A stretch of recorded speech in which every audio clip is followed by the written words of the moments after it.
আসসালামু আলাইকুম ওয়া রাহমাতুল্লাহি ওয়া বারাকাতুহু। আপনাদের সকলকে আমাদের এই কোর্সের প্রথম পর্বে স্বাগত জানাচ্ছি।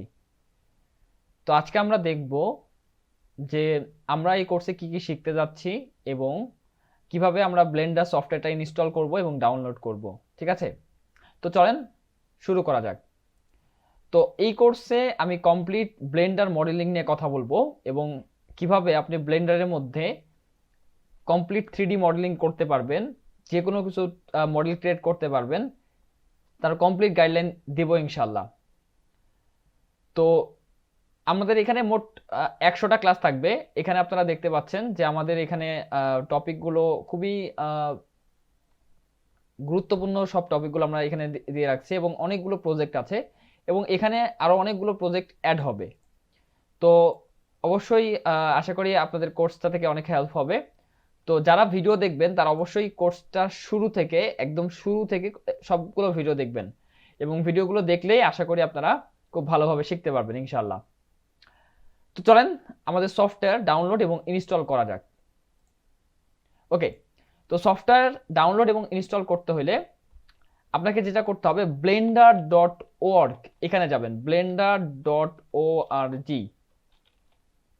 আপনারা যদি এই ওয়েবসাইটটাতে যান সেই ক্ষেত্রে আপনি ব্লেন্ডারের যে অফিসিয়াল ওয়েবসাইট আছে সেখানে আপনি চলে আসবেন। এটা ডাউনলোড করতে হলে আপনাকে কোনো টাকা পয়সা দিতে হবে না, অন্য কোনো ওয়েবসাইট থেকে ইয়ে করা লাগবে না, এটা ক্র্যাকও করার কোনো ঝামেলা নাই। আপনি জাস্ট এখান থেকে ডাউনলোডে ক্লিক করবেন। ডাউনলোডে ক্লিক করার পরে এখানে দেখেন, এখানে দেখা যাচ্ছে ডাউনলোড ব্লেন্ডার 3.1। তো আমি যে ব্লেন্ডারটা দেখাচ্ছি সেটা হচ্ছে 3.0 এবং আপনার যেটা এখানে থাকবে সেটাই আপনারা ডাউনলোড করবেন। তো এটার মধ্যে খুব বেশি তফাৎ নাই। ব্লেন্ডার 3.0তে আমরা সুইচ করব যখন আমাদের 3.0 ফিচারগুলো আসবে তখন। তো আপনি জাস্ট এখানে ডাউনলোড ব্লেন্ডারে ক্লিক করবেন, তাহলে এখান থেকে ডাউনলোড হওয়া শুরু হয়ে যাবে। তো দেখেন আমাদের এটা ডাউনলোড হচ্ছে। তো এখানে আমি আরও কিছু ইনফরমেশন দিয়ে রাখি। যাদের সফটওয়্যার রিকোয়ারমেন্ট নিয়ে ঝামেলা আছে, যাদের পিসি কনফিগারেশনের ঝামেলা আছে, তাদের জন্য বলবো যে আপনারা একটু ওল্ডার ভার্সনগুলো ইউজ করবেন, যেরকম 2.9 অর 2.8 এই ভার্সনগুলো ইউজ করতে পারেন। আসলে খুব বেশি তফাৎ নাই, 2.8 এর আগে যাবেন না, 2.8 পর্যন্ত থাকবেন। এর আগের ভার্সনগুলোতে অনেক আসলে পুরা ইউজার এক্সপিরিয়েন্সটাই আপনারা আসলে ডিফারেন্ট পাবেন এখন থেকে এবং আগেরগুলো থেকে। তো আপনারা আগে এটা ডাউনলোড করে দেখবেন 3.1-এ বা 3.00-তে ডাউনলোড করতে পারেন।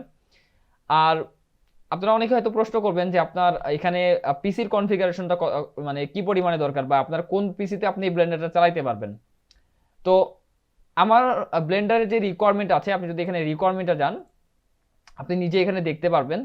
তো এখানে দেখেন, এখানে হচ্ছে হার্ডওয়্যার রিকোয়ারমেন্ট এবং সফটওয়্যার রিকোয়ারমেন্ট অনেক আছে। সো এখানে দেখেন হার্ডওয়্যার রিকোয়ারমেন্ট এখানে দেওয়া আছে হচ্ছে মিনিমাম দেওয়া আছে হচ্ছে 8 GB র্যাম, ঠিক আছে, এবং 6 বিট কোয়াড কোর সিপিইউ এবং full HD display, mouse, trackpad, ঠিক আছে, graphics card with 2 GB RAM, open GL 4.3, ঠিক আছে।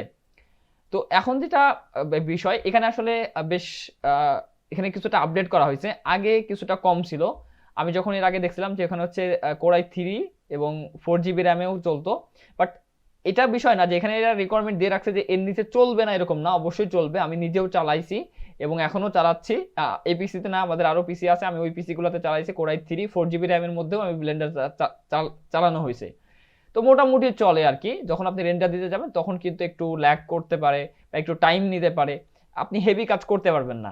বাট সেক্ষেত্রে আপনাদের যেটা আমি বলবো যে হেভি কাজ করতে পারবেন না বলে আসলে বসে থাকবেন না বা কোর্সটা নিয়ে আপনারা করবেন না এমন না, অবশ্যই করতে পারবেন, কোনো সমস্যা নেই। সেক্ষেত্রে অবশ্যই আপনাদের যেটা করতে হবে, কম কাজগুলো আস্তে আস্তে শিখবেন এবং সেটা দিয়ে আর্নিং করার পরে দেন আপনি একটা ভালো পিসি বানাই ফেলতে পারবেন আশা করি ইনশাল্লাহ, যেরকমটা আমি করছি।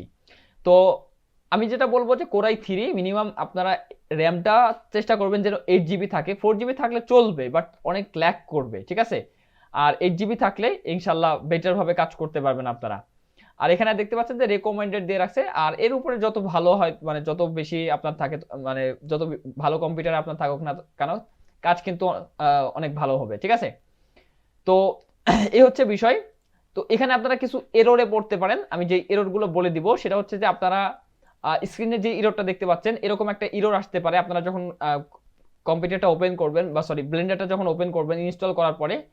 তো এই এররটা সলভ করবেন কিভাবে, এই এররটা যেভাবে সলভ করবেন আমি আপনাদেরকে একটা ভিডিও লিংক দিয়ে দিব, আপনারা সেই ভিডিওটা দেখে নেবেন এবং সেই ভিডিওটা দেখে আপনারা ওটা করবেন, ওইটা সলভ করে নেবেন আশা করি। ঠিক আছে, তো এই হচ্ছে মোটামুটি ইনস্টলেশনের প্রসেসটা, এবং আমরা নেক্সট ক্লাসে দেখব যে আসলে এটা ওপেন করব কিভাবে এবং এটার বিস্তারিত ফিচারগুলো। তো এই ক্লাসে এই পর্যন্তই, দেখা হচ্ছে সামনের ক্লাসে।